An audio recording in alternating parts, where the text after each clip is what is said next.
Mama, it's good.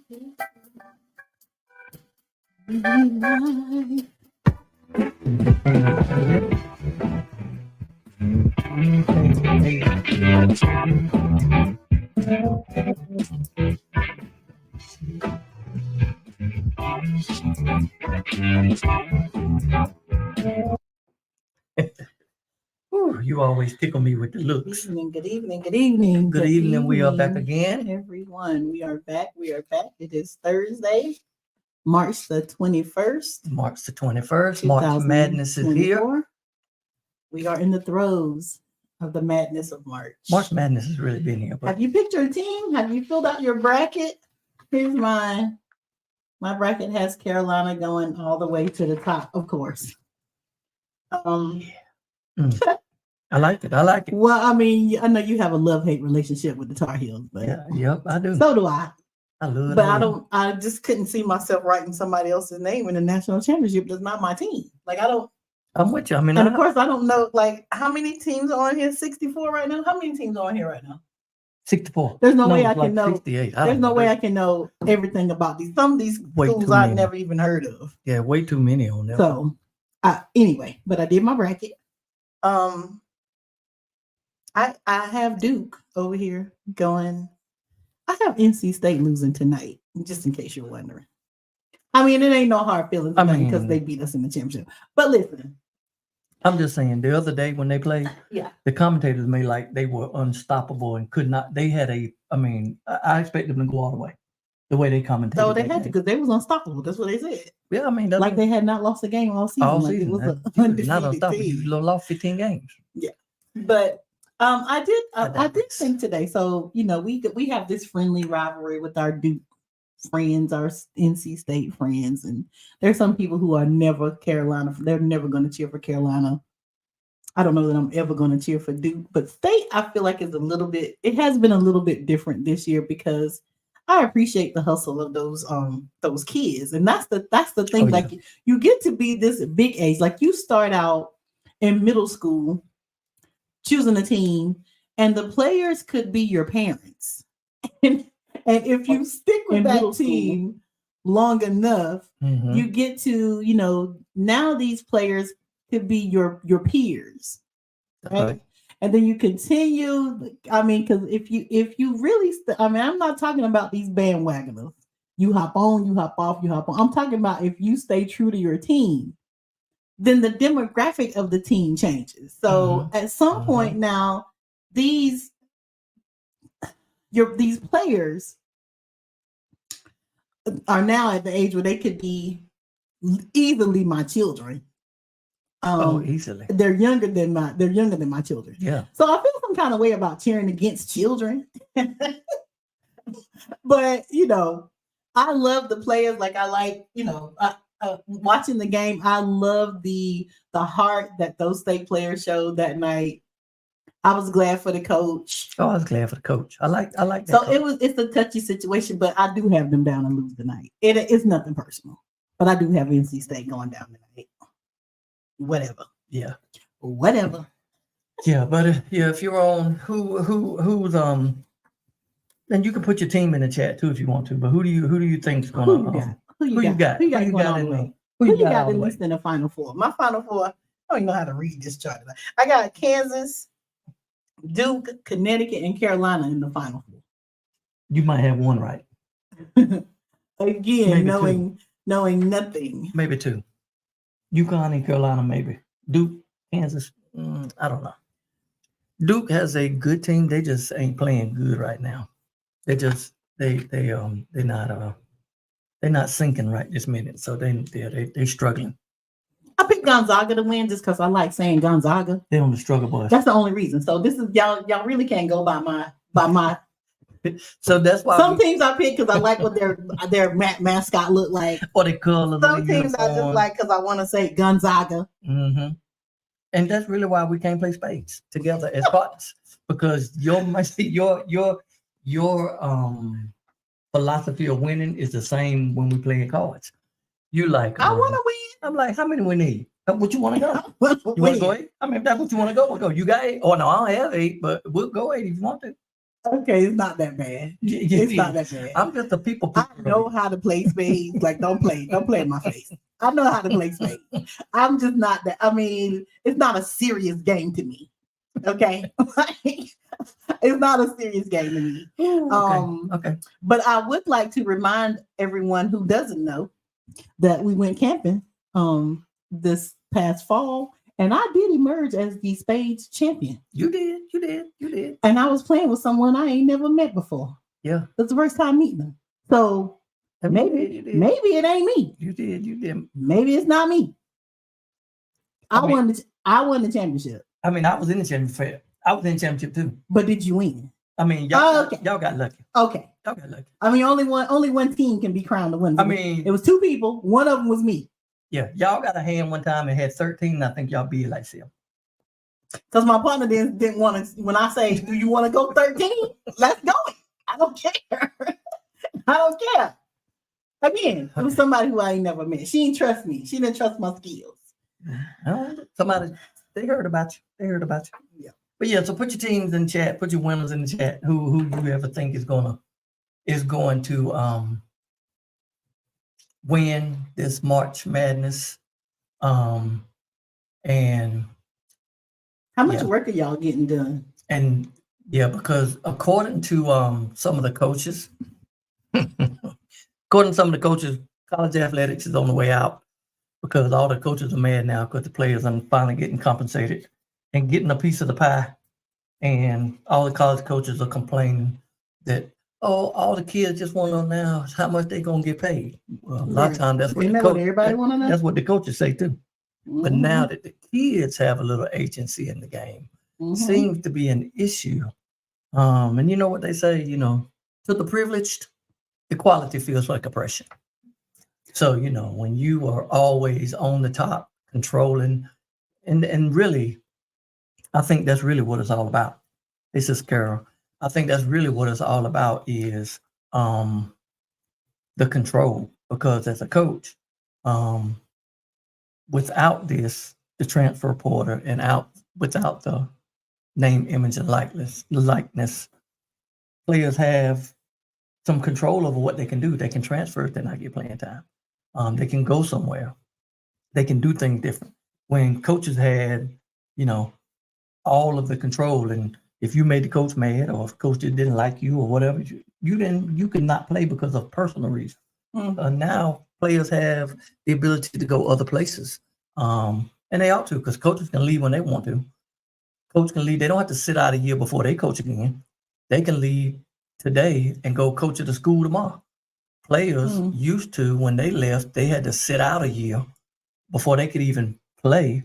And then at one point, they had to agree to the school they went to. So let's just say somebody from Carolina or Duke or State or in the North Carolina state wanted to go play for another team in state. They could literally block that and say, nope, you can't go play for our rival. But now it's like, you don't. So again, the kids are having some agency and having some control. And I like that word, agency, where you, you have some autonomy over your body. Yeah. And you can control. We'll be talking about that later. You can be the change that you see. You control what happens to you. You are at the helm. Exactly. You're at the helm of what happens to you. Exactly. So let's see. This week on Monday, actually, Monday was a kind of a hard day for me. Several things happened Monday. I had to go to work. I was on my way to work. I really was on my way to work. For those of y'all who don't know, I am almost 100% remote. I go into the office when I have a meeting. Otherwise, I don't have an office. I have this home office. But I was on my way to work. Early. I was at a stop sign. Not a stoplight. I was at a stop sign. Was waiting to turn out, make a right turn in the traffic. And somebody ran into the back of me. Like, how? That ain't cool. We're at a stop sign. And so she was really apologetic when she got out the car. And I just really want to know, what are you doing back there? What was you doing? What was you doing back there? And so, like I said, she was very apologetic, and she kept saying, "Oh, I'm so sorry. I'm so sorry."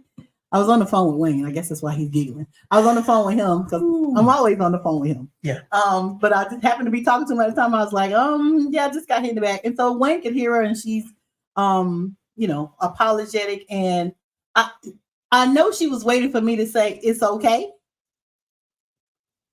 but I didn't say it was okay. You know why? Because it was not okay. Because what was you doing back there? It's a stop sign. What are you doing? And so again, we're just talking about agency, and we talk about autonomy, and we are always taught to be polite. Mm-hmm. We're taught to be polite, to try to make people feel comfortable. But I am working on not doing that. I'm working on standing in my feelings. Like, I'm working on, and I was glad that nobody was hurt. But I seriously, what was you doing back there? And let me say, you are exceeding expectations. Okay. If I give you an evaluation, and then I feel like she just died. She got a little bit like she felt it. She felt it because then she kept saying, "Well, I'm glad nobody died." Me too, but we didn't even have to be doing what we're doing right now. I'm on my way to work. And then she told me she was supposed to be somewhere. Let me make a phone call because I'm supposed to be somewhere right now. Lady, we're in the car. We're all supposed to be somewhere, or we would be at home. Stop it. Again, I'm not going to allow you to center yourself. I was minding my business at a stop sign. I don't understand. Yeah, I'm okay, Valerie. So I am grateful for that. It didn't even do a lot of damage to my car, but now my car has to be fixed. So that means just taking the inconvenience. Taking it to the what you call that place? The place that fix cars. Yeah. And the car fixer place. The car fixer. And they have a wait set about a couple of weeks to even get it in, to get it appraised. I think is what they do. Mm-hmm. I'm having some issues with my back, of course. A little spasm, but other than that. Yeah. But if that lady 5 or 6 times, you exceeding expectations. 5 or 6 times. And you heard her, but I'm looking dead because she came to my window. I'm looking dead in her face. I'm looking at her. I want to tell that lady, stop staying there. I'm looking at her. Because she ain't going. She's not and listening I'm to just you. looking at her like this. Yeah. I want to tell her. She ain't know. It's not okay, lady. She ain't know. Because of what was you doing? Okay, anyway. So that was my Monday. Yes, Valerie. Inconvenience and insurance, yes. So, and you know how, these days, nobody wants to, the insurance companies really don't want to pay out nothing for nobody. So the insurance companies really just want to tell everybody, oh, just fix your own stuff. We didn't find fault with anyone. And so it's aggravating all the way around. It is. It's frustrating. It is. And also in that, like I'm sitting there and, the police is coming. I didn't have any reason to not want the police to come, but just the fact that the police was coming. Yeah. And always on the defense, always on high alert. So when they came to my, he came to my window and he was like, can you tell me what happened in your words? Yeah, I was sitting at that stop sign and the lady hit me in the back. Period. Like, what is it? What is it? What else you want me to say? And then he was like, can you write that down? Like, why do I need to write that down? Like, what are we doing with it? So again, it's just one of those things where, there's probably processes that have to happen, but in the moment, I'm just like, I don't, and it's not great that I think that way, but I do. And I'm not sorry. So let me say that. I'm not sorry. And just even when they pulled up and, it was a white lady who hit me, I just wanted to see what the interaction was going to be. Like what you talking to her about? What you talking to me about? I never did get out the car because I didn't want to. I was just so ill. And I was just on my way to work. So that's that. I don't know. This week, so I think was it Monday? It was Monday or Tuesday that I posted on social media. And y'all gotta like social media is good. Like I like social media for entertainment. Entertainment. And people need to know that social media is for entertainment purposes. Like some people put everything out there on the internet, and some of it is true, and some of it relates to them. So some people's pages, you can follow their whole life based on what's on social media. That ain't my testimony. Like my social media pages are so random. Especially the TikTok page. It's a little random. But anyway, I posted on there, Alexa, play I Can't Make You Love Me. Just so we know. That was not, there wasn't nothing about here. No. But we good. May be 31 years, so he might not love me, but he's gonna just like me. Just stay around. Because this is it. I'm not going nowhere. This is it. I'm not going nowhere. There's nothing. There's no divorcing, there ain't no separating. So Long as you know. Oh, don't, but just know this is where we gonna be. I'm gonna be here. This is where we gonna be. So anybody that was concerned, it's not about Wayne. I don't ever have any issues of wondering. But I appreciate the concern. Yeah. But nobody's messaged me or nothing to say you hi. You good? Blink. Blink if you haven't. I should have put blink. They didn't even message you and say, what did you do? Nobody messaged you that? Oh, I don't do that. You get on my nerves. I don't do that. I don't do that. I don't do nothing. Yeah. I don't do nothing. You know what today starts? When does today start? March 21st. I don't know when's the first day of spring. It was 2 days ago. The first full day was yesterday. Yesterday. Today is the first full day of Aries season. Oh my gosh. Listen. Yeah. Aries. Woo. Anybody in here speak Aries? I need a course on speaking Aries. Clear. There's a difference between a March Aries and an April Aries. I'm an April Aries. Them April Aries? Any March Aries out there? I love them April Aries. Of course you do. I love them April. Of course you do. How can you not? Ooh, April Aries are so much fun. They are. Who's there? But let's go Aries season. It's Aries season. Yes. I'm glad you keep up with things like that. Mm-hmm. That means I got a birthday coming up soon. Oh yeah, I knew. That's what it means. I knew that. Also, Easter is on here, right? Easter is on a fifth Sunday this year. We normally don't have church on fifth Sunday, so not only are we going to church on a Sunday, we normally don't have worship service, but we're going at 6:00 in the morning. We may take off this Sunday. And I asked Wayne, I was like, so what time did he ride? And what time do the sun rise? We call it a sunrise service, but we always get there before the sunrise. Like, can we follow it? Like, what's that's the earliest. Jesus won't mind. That's the earliest Jesus could have got up though. At 6:00. Okay. Because the day started at 6. Okay. So when they say early, Sunday morning. So that's just so y'all preachers can preach that early. You have seen preachers preach early Sunday morning in September. No, but I'm saying just so y'all can say it. Like just so y'all can say it. You just sometimes you show up. Oh yeah. Not just so you can say it that day, just so you can continue to say it. Oh yeah. We just didn't make it up. I mean, he did get up early. Okay. Yeah, they was at the tomb. I mean, 8:00 is early. They was at the tomb early. 8:00 is early. Let me check with Mary and the other Mary and that other Mary and the Mary of Cleophas and the Mary of them all them Marys that was there and see what time they got there. We don't have to be precise. But so this Sunday is Palm Sunday. So yes. Happy Palm Sunday to everyone. We hope everyone has a good Easter. Everybody getting their Easter dresses and suits and shoes and all that together for a good Easter service. Mm-hmm. Yes.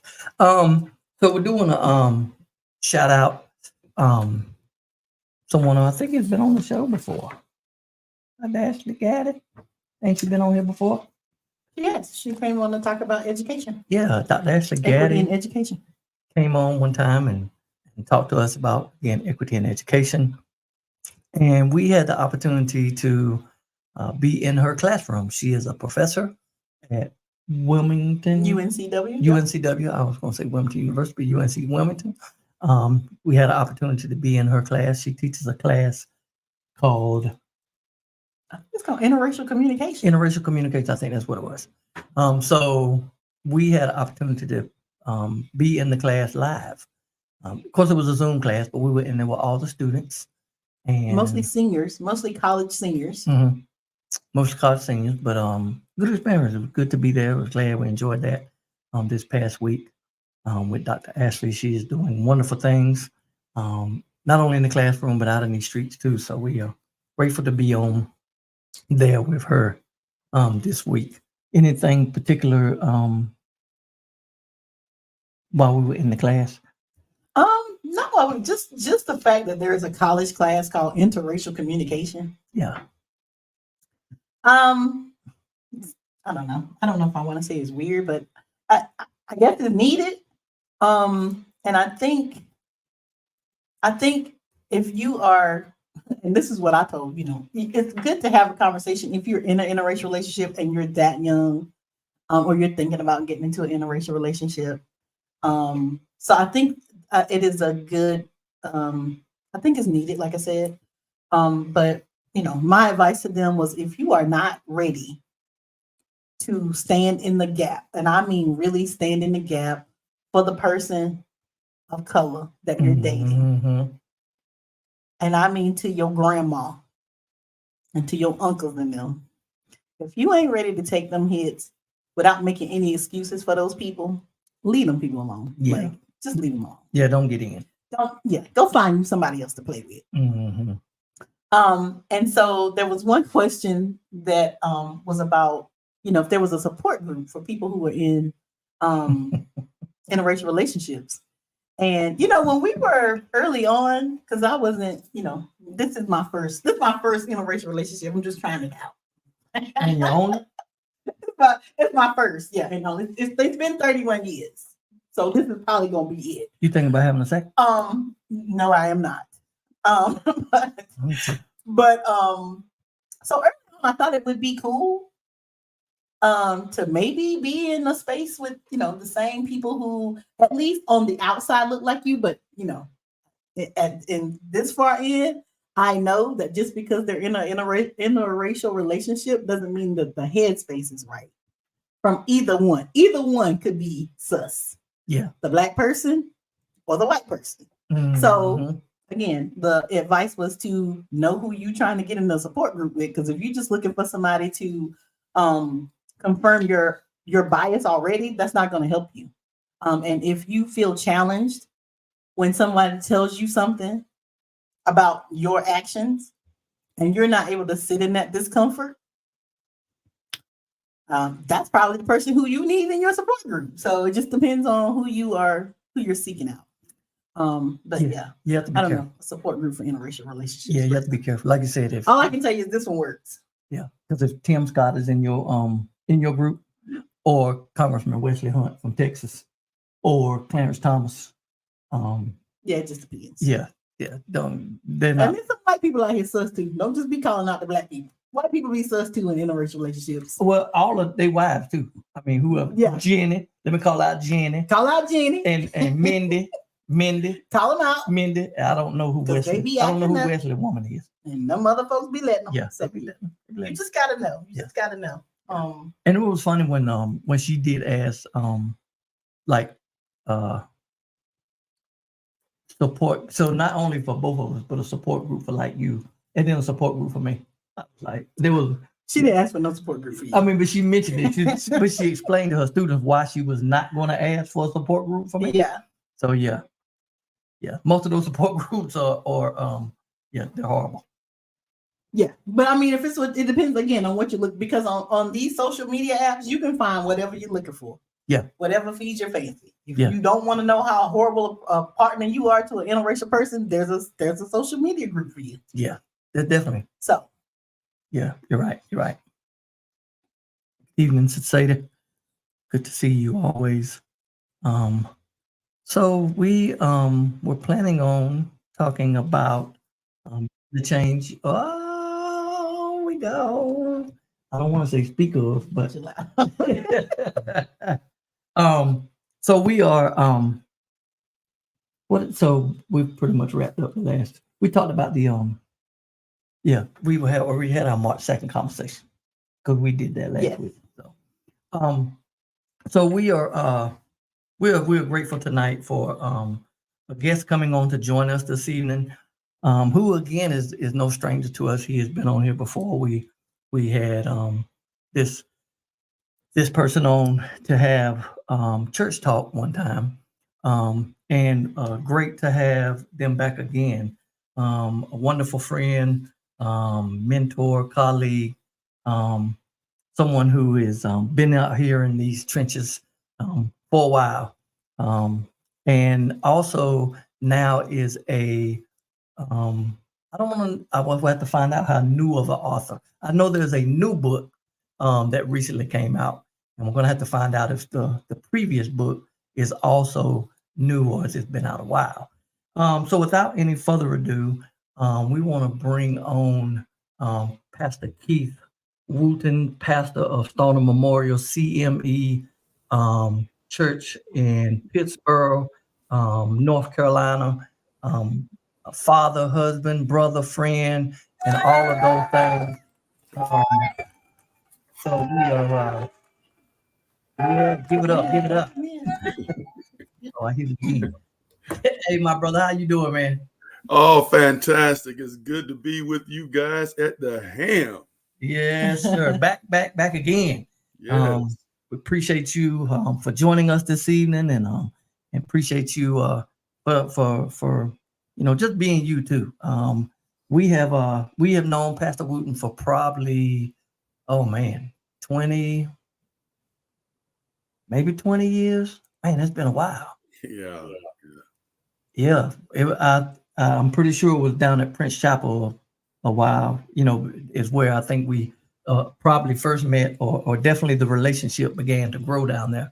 But it's been 20 some years, man. When you start thinking about that just kind of makes you have to step back just a second and be like, "Woo!" I think the grade give it away, right? Yes, definitely. But I've learned to embrace all of that. Yes. But again, glad to have you on here this evening to join us. You are, I didn't realize until I guess about a month ago that you were an author.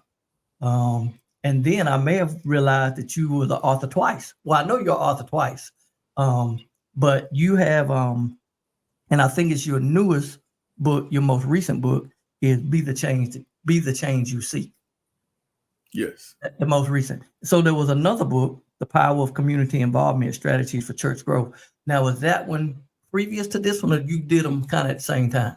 It's kind of ironic that you asked the question, because actually, Be the Change You Seek was in my womb for some years, especially, working out in the gym and motivating people on Facebook and things of that nature. So the book was actually written some years ago. And I just decided to put it together. And it's kind of ironic because while I was putting that together, we had a discussion in our church, which led to writing the second book. And Be the Change You Seek was finished last year around June. But there was a picture that I had in my spirit that I couldn't find anywhere. I couldn't generate. I couldn't have anybody to produce it for me. And so I didn't release the book until that was done, until I saw what I saw in my spirit. So we went on and finished the second book, which was we went through that in about 4 or 5 months and got that completed. And I had a conversation with one of my members, and he was saying, Pastor, I was looking at an acorn, and that acorn fell, and I noticed how people step on the acorn. I know how people kick the acorn. I know how squirrels take the acorn and take it up in the tree. He said, but that acorn is the tree. And you know how like a cartoon, the little light bulb comes on top of your head, and it said ding ding ding ding ding. I said, that's the image that I wanted. And with technology to being the way it is, there's a website that I went to, and it's called text to picture. Okay. So I kept texting in the acorn in the tree, and it kept giving me different variations of the acorn in the tree. And I kept narrowing it down to what I wanted the picture to look like. So it's like acorn looking in the mirror, acorn looking over a pond, acorn looking over a lake, up, and that became the picture to the book, Be the Change You Seek. And I released that. And to God be the glory, we have sold in less than 30 days over 200 copies. Oh, bless the Lord. Awesome. That's all right. That is good. Yes, give it up. Yeah. And so as I was reading through the book, so it didn't. So I, of course, be the change you seek. But as I started reading through the book and going through, and then when and even after I called you and asked you want to come on talk about the book, to be able to share about the book. It was even after that when I was reading through there, I was like, you know what? Some of those things in there when I was reading through there is kind of the premise of this at the helm. Is you have control over your life. Yes. So you are the one that, there's obstacles in life for sure. We face trials and tribulations, and we deal with things in our life. But when we can, and you kind of said this in the book that a couple of the things that I pulled out of there was, if you still are in control of what you do, and if you don't let those outside circumstances control those things, and you can overcome some of those things, that you can be the one that still drives your ship, navigate. So you're still at the helm. So I just kept seeing the comparisons of, when I was reading through, and the way you have it written, I guess, I don't know if it's in the way the paragraphs are kind of spaced out in the book. Yes. It flows, and it's an easy reading book. But there was Can I say this? Yes, sir. Because I'm getting older, I had to, so I can read it. Well, maybe that's why I like it too, because we definitely getting up there. We're definitely getting up there. Write the book you want to. That's right. There you go. But what so be the change you seek, and a lot of people do now see you the workout videos, the gym videos, and see you in those spaces. But what kind of started? Because reading early in the book, and I don't want to give it all away because I want people to go get the book and read it. Right. But there were some things early on, Yes. that seeing you now was like, ain't no way. Right. So what was the turning point, or what really motivated you to be able to write this book? I think that, as like you stated, you go back and look at my history and what I've been through. So I had to mature early, and I had to rely on myself early. I had a good mother, but she worked 2 jobs. Mm-hmm. And so I pretty much, at the age of 11, was pretty much home by myself, as a kid. And, so the maturity level had to be like really, really quick, especially back in those days. But to get to where we are right now, when I started with the journey of my health, I went to, we had a job fair, and the lady came in and she checked my cholesterol, blood pressure, and she said, "You need to go see your doctor immediately." Mm-hmm. And it literally scared me. Blood pressure.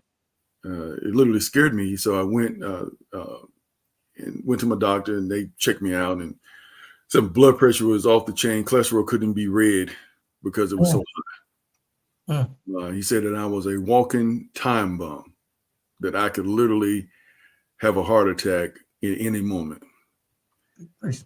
And so I went to the gym, and I didn't go to the bulk up. I didn't go to grow size, but I walked in not knowing anything about the weights or anything about training. And the guys walking around me all muscle bound. And I started saying, you know what, Keith, stop looking at those guys, because you don't know what they're taking. You don't know what they're doing. You don't know how long they've been working out, and don't judge yourself by their results. I says, you know what you're trying to do. Focus on yourself. And then I just, that be the change you seek started being my post on Facebook, workout, and I'll post the workout, and I say, be the change you seek, saying, stop focusing on what other people have accomplished and work what God has given you. And just like you got at the Helm, you are in control. At the Helm means you are in control. It doesn't matter what people say. Doesn't matter if people like you. Doesn't matter, any of those things. You are at the Helm. You control. I don't care what weather is like. You decide the destination. You take that ship. And as individuals born believers in God, He has put within all of us dreams, desires, and visions. And we get sidetracked so easily judging ourselves by other people. If we can stay focused on our own lives, focus on our own journey, focus on our own goals and dreams, man, we can do some amazing things. But, and just like with you guys are one broadcast from going viral. You're just one guess from blowing up. Amen. And there's so many things that will tell you, well, we ain't gonna go on tonight, or we're not gonna do it tonight. We're not getting the views we want. We don't invest too much. We're not gonna do anything else. But it's just like hitting that rock with that hammer. You don't know when that rock gonna crack. You don't know when you're gonna get that breakthrough. And so we just got to keep moving forward in life, and keep moving forward with the things that God has given us. And so this is like, I'm like a cheerleader to you. I'm like saying, okay, through the book, okay, you can do this. We all have obstacles and things that we have overcome. I have mine, you have yours, but we can't allow those things to hinder us, because then you got your self-doubt, you got your self-unbelief, but if we just trust in what the God of the Bible has told us and instructed us, then we can accomplish some amazing things. So that's what the book is primarily about, is to encourage you to say, keep it moving. Encourage you to say, don't let nothing hinder you. Don't let nothing stop you, regardless of where you grew up in, your income status, the color of your skin, how you was treated as a child, all those things. But then a pastor, those things, as I talked about in the book, they follow you through life. And we have to learn to say, okay, I cannot allow these things to continue to hinder me, and to be things that I trip over as I grow older in life. I always think it's people who write books, it's amazing to me that, first, I'm grateful that people do that, because I think there's always someone who needs to hear someone's story from somewhere else. I'm pretty sure there's, a bunch of Pastor Wootens around this globe, but everybody doesn't know this Pastor Keith Wooten. So you are able to be an inspiration to people who personally know you. Right. And it's not easy being vulnerable and putting your business out there for folks. I know, and I one thing in the book you said, okay, I'm getting ready to pretty much just undress myself and my issues in front of y'all. So, and that's not easy for people to do, but I think, and so can you even speak to that as, like, once you can get to that point to where, and we say it in the church, a lot, don't be ashamed. God is not ashamed of what you've been through. Come as you are. But how do we, how can you encourage people to get even to that point? Because I think that's a big turning point, when people can no longer, be ashamed of the decisions and maybe what we've done. Because all of us have done some things we're not super proud of. Amen. My wife of 31 years, Didn't know that story. Mm. 31 years of marriage, he didn't know that part of me. And so it was a struggle because you see me, but you never knew I had a speech impediment. Mm-hmm. I had the big glasses, the glasses take your whole head, Mm-hmm. and Mm-hmm. skinny guy with Viagra, so my mouth was turning white, had little spots and everything. I was a jacked up kid. So my self-esteem was low. It was horribly low. And I was the blunt of everybody's joke. Mm. So You ever resonated them people now? Like actually I do, and it's kind of funny because it's like some of the people we're real good friends now. I would be too if I was. Yeah, we pretty good now because it, Pastor, it helped me become who I am. Mm-hmm. I really don't take anything away, but I don't think it was something that I would have ever told if I wouldn't have wrote a book. Mm-hmm. Because I had to tell that story in order for the book to make that transition from the struggles of the mind and the things that happened to us yesterday. There are people who have been molested who don't tell their story. Bad relationships, bad marriages, they don't tell their story. And telling that story can help somebody else. Right. It can liberate somebody and say, you know what? I can overcome that too. I've been allowing these things to stop me. I would never have pastored. Be honest with you, I can't believe I'm doing it now. Mm-hmm. Standing before people every week Mm-hmm. when that was the last thing that I wanted to do. Because we have to be content creators every week. That's right. I mean, you talking about Tyler Perry getting paid as $1 billion man because he creating all this content, but what about the preacher? Now we're Facebook Live and we're Zooming and we're YouTube and we can't preach the same sermons. We can't do a rerun. It's difficult. We have to come up with new content twice a week. Mm-hmm. Bible study and Sunday. So God has equipped us through our life experiences. What makes all of us unique? Your ministry and my ministry, we're very unique because our lives shaped who we are today. Mm-hmm. And sometimes, not all times, but sometimes we have to expose that and become naked and vulnerable before people. And I'm gonna tell you something. Releasing the book after I wrote it was hard because I was like, okay, now, I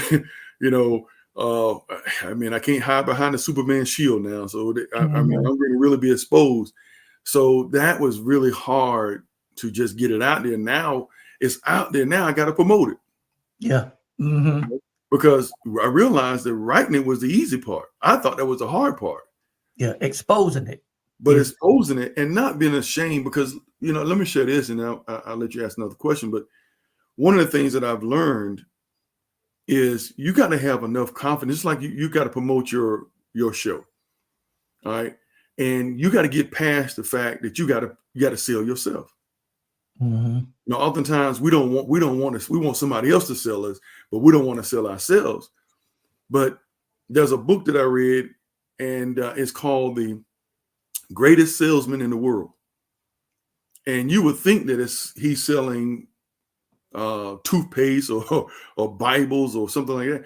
But the greatest salesman in the world was Apostle Paul, who sold Jesus Christ. Mm-hmm. So we have to be able to sell ourselves. And that's what I'm doing tonight. That's good. That's good. That's good. Pastor Wooten, you have dropped so many gems already in just this little bit of time. I appreciate a lot of the things that you said, especially about you being in the gym and seeing everybody else around you and what they look like and what you are imagining that you should look like. Right. But then you say you can't look at another person's journey. And when you said that you've been married to your wife for 31 years and there are still things that she doesn't know about you, this is why we cannot allow what other people think about us to shape us. That's right. Because they don't know what we have had to go through. Even somebody who has been intimate with you for 31 years doesn't know the inner workings of the mind. Right. So when you say, you have to be the change that you seek. So whatever it is that is bothering you, you have to be the person that gets up and make that change. Whether it be a physical change, whether it be a mental change. So what advice do you have for people who feel like, and there's so many arenas that people could just step into, people who want to lose weight, who want to write a book, who want to start a podcast, who want to finish their degree. What specific piece of advice do you have for them? You want to write a book number 2? Because that was awesome. Can we collaborate? That was awesome. I really like how that was. And I will tell you, so I have actually been a collaborator on the book, and it was not comfortable. Like you said, like it exposes, and especially for me that I'm a private person, but we can talk about it. Yeah, that just flowed right off the tongue. But I would say this simple: just do it. Fear of something different, fear of something you never done before. It's a blocker, and I'm free. I had to break free, and just writing the book, right? The challenges I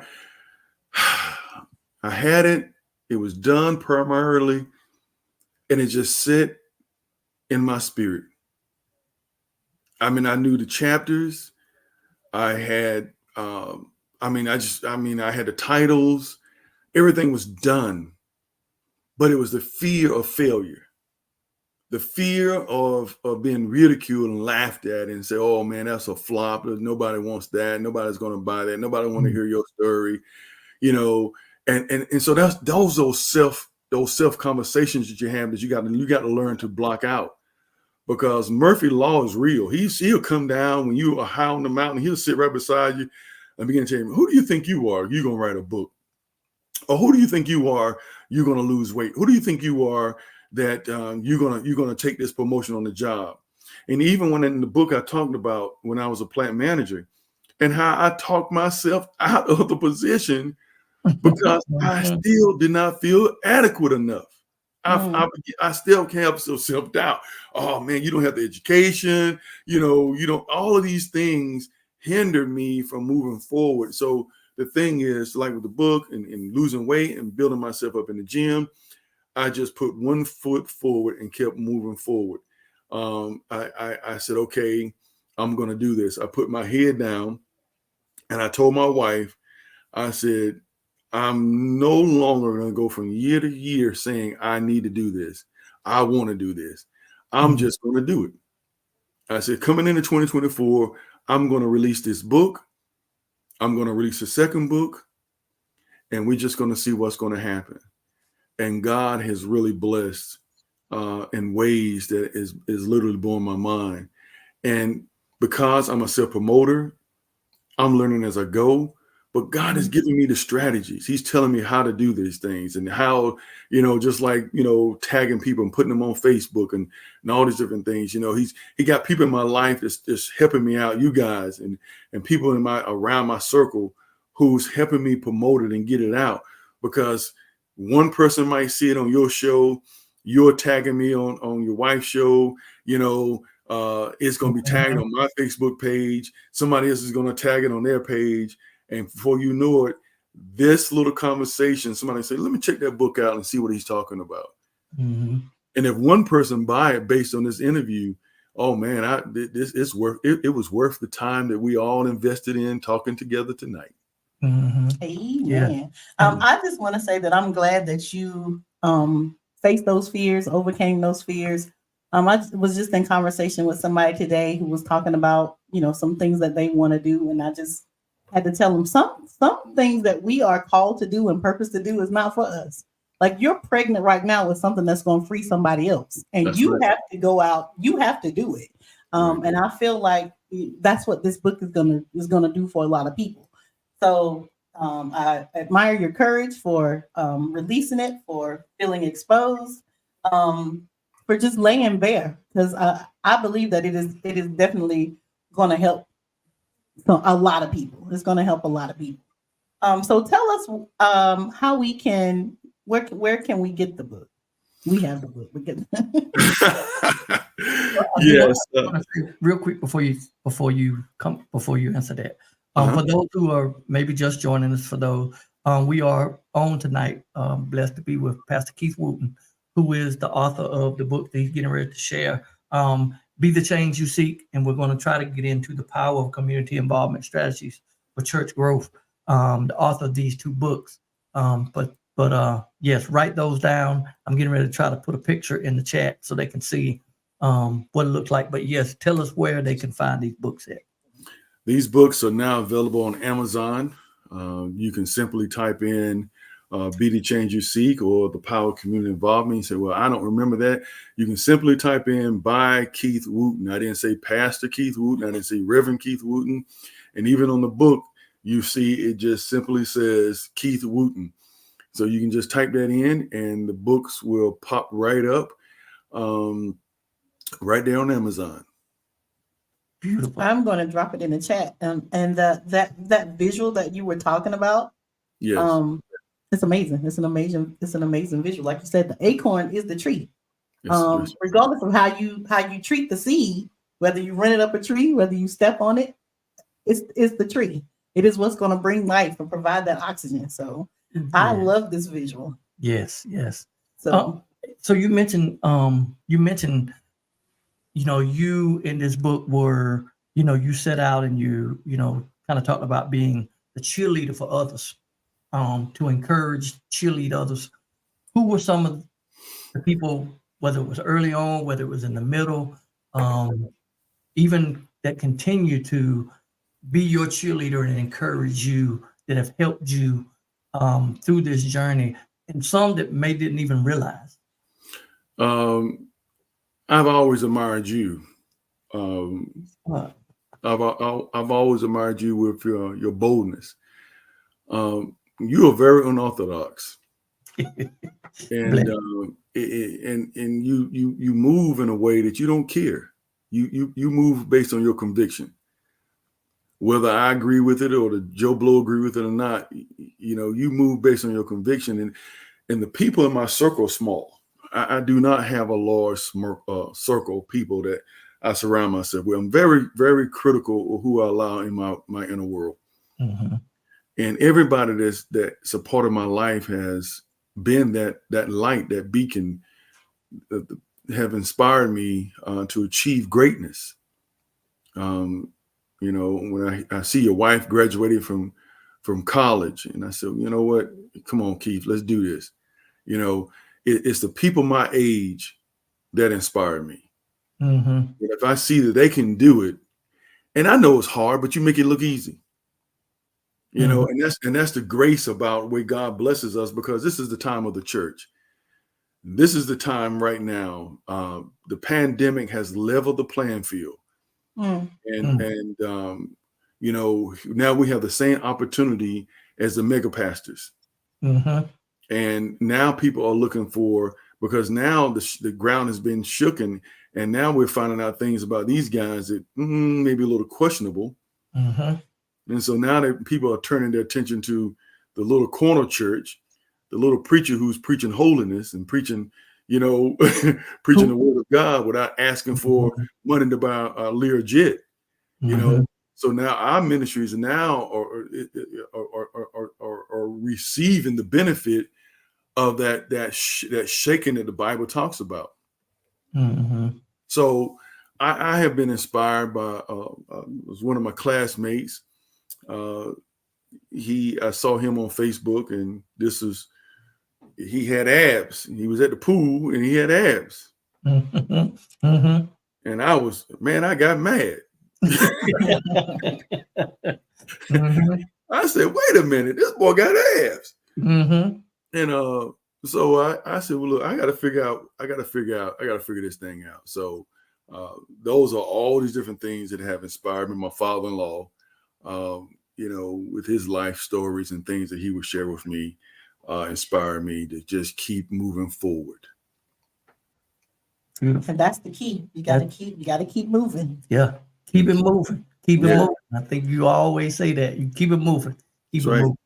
So, and we have been truly blessed to be part of, your circle with your family and with the church family.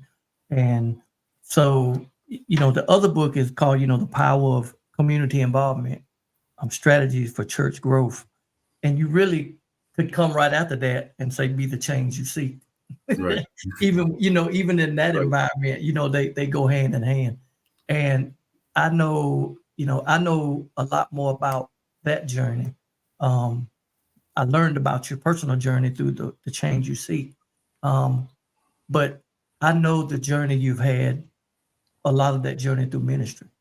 And you are an inspiration. Your faithfulness is tremendous. Just, knowing where you have been and what you have done and what you've kind of had to go through some things, just when you talk about somebody who is, authentic and faithful and doing God's work for the right reasons, you are one of those people. And thank you for being an example of that, because, as pastors, preachers, church leaders, sometimes we do get the bad rap. And there are some that are, doing injustices to God's word. But I do want to thank you for being one who has been faithful to the word, and faithful to your calling. And it's been an inspiration to see that. So yeah, thank you for that. But so the community involvement, I know you said as you were kind of putting the other book together, is this more, did this grow more when you were where you're at now at Stoner Memorial, or was it just kind of a thing that you kind of had in you again for a long time and something kind of just rebirthed it? No, I think it grew during the pandemic, because, the challenges was, how can we stay connected and how can we do ministry during that time. And so we had several conversations with a lot of the members. I started doing interviews. I started asking questions. I wanted to see where the mind of the people were. I wanted to see, especially when we started coming back into the church, where were we? What were we thinking? How did we feel about gathering again? Did we feel like it was not necessary? And I had a variety of responses. I started jotting it down. I said, we're gonna do a book. And subsequently, I just finished the workbook. I'm going to upload that as well, because we are teaching it now. We are teaching this in Bible study. And so I needed a workbook. So I did an ebook, and I'm going to go ahead and upload that for free, so that can be a teachable Bible study with questions and answers and things of that nature along with each chapter. But the Bible says that God added to the church daily, such shall be saved. And the early Christians, they didn't teach the discipline. I'm CME, so they didn't teach the discipline.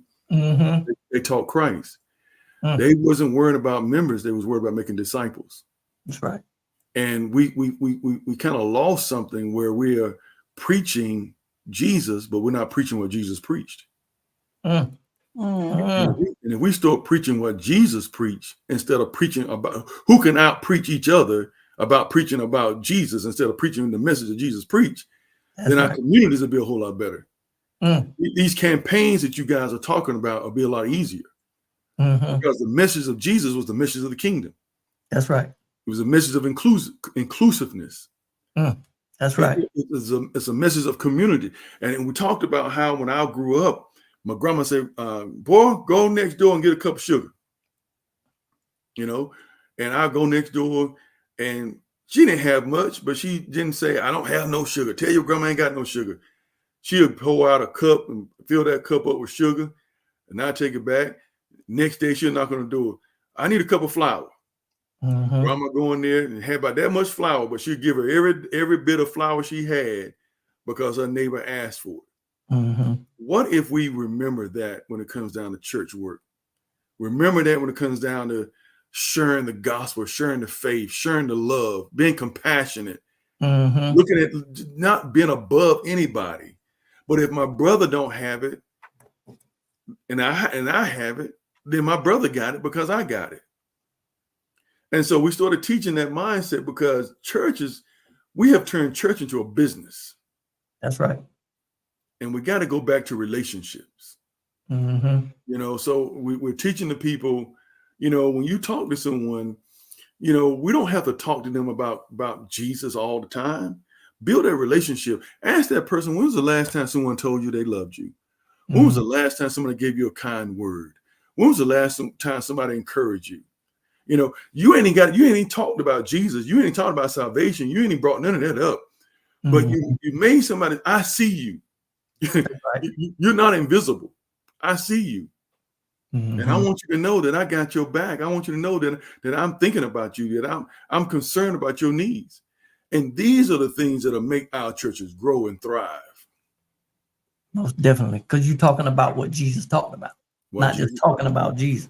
I like that, what you said. We preaching Jesus, but we ain't preaching about what Jesus preached about. That's right. Yeah, that's crucial. That's crucial. That is good. That's good.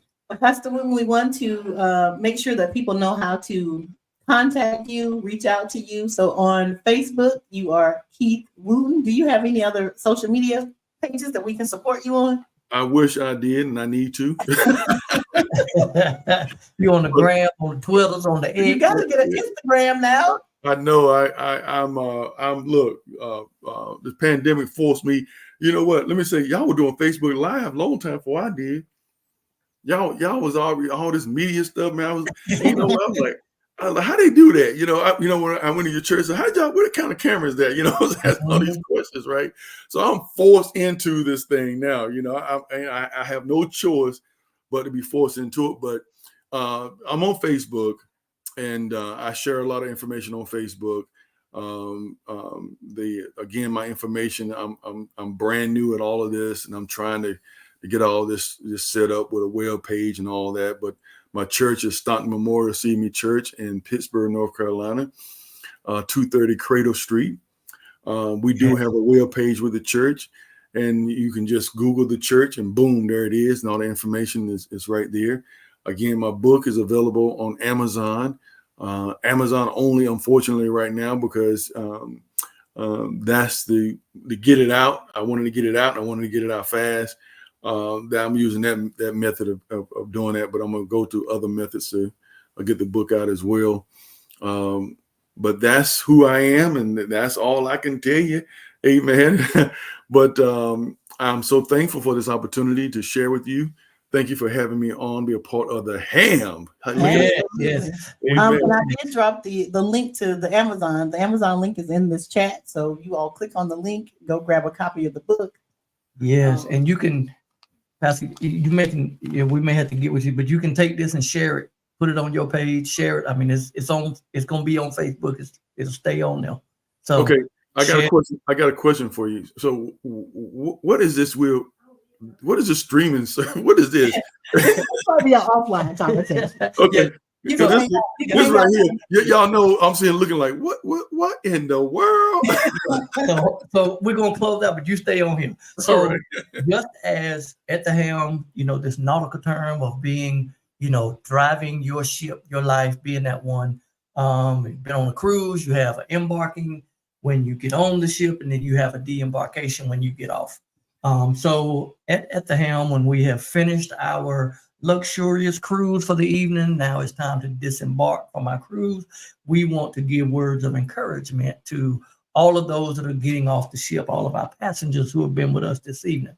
So, Pastor, you on here, so we're gonna, if you have some final de-embarkation words for all of our passengers in here this evening that you want to leave them with, we'll let you, and then we'll go, and then we'll hang around for a few minutes. as you prepare to disembark, keep your eyes on the hill from which cometh your help. As you prepare to leave this place, remember that there's no discharge on the ground. So keep your head up. Know that your help coming from God, and you know that you have the power within you. There's a seed that's been planted in you from the time you was born, and that's why the devil attacks you so hard, because he's afraid of you becoming what God has designed you to be. So you put a lot of obstacles, and you put a lot of things in your way to try to slow you down, but don't stop. Keep moving. Keep your head up, and know that God's going to see you through. That's good. That's good. Awesome. That's awesome. And I'm just going to piggyback on that. My word is that it is never too late to be what you might have been. So along these same lines of be the change that you seek, it's not too late. If it's a chef, find you a school. If it's an author, start writing. If it's a poet, if it's a spoken word, if it's a teacher, if it's a lawyer, whatever it is, it's never too late to be what you might have been. So take that. That's good. That's good. And so again, be the change you seek has given me, even more energy to continue to push at the helm. And just know that, what you have inside of you, just as you have said in your book and we're spoken here tonight, don't let anyone suppress that. If you have something that you feel can help somebody, whether it's 1, 2, don't matter. Be bold enough to let somebody hear it and get out of our shyness to promote ourselves, because we have been kind of conditioned, not to promote ourselves, to think highly of ourselves. But if God has given us something and we think it's important enough, then we ought to want everybody to hear it. And we're not promoting ourselves, but we're really promoting someone else to be all that they can be. So again, living, what you have, everyone has, gifts on the inside, and just, allow them to grow and allow them to be. So, and with that, we are grateful. Thanks everyone for joining. We will be back in 2 weeks. So we are thankful and grateful for everyone who joining us this evening. Pastor Wooten, again, thank you. You're welcome to hang on, and we're going to sign out this evening, and we'll see everyone. Thank you, and God bless.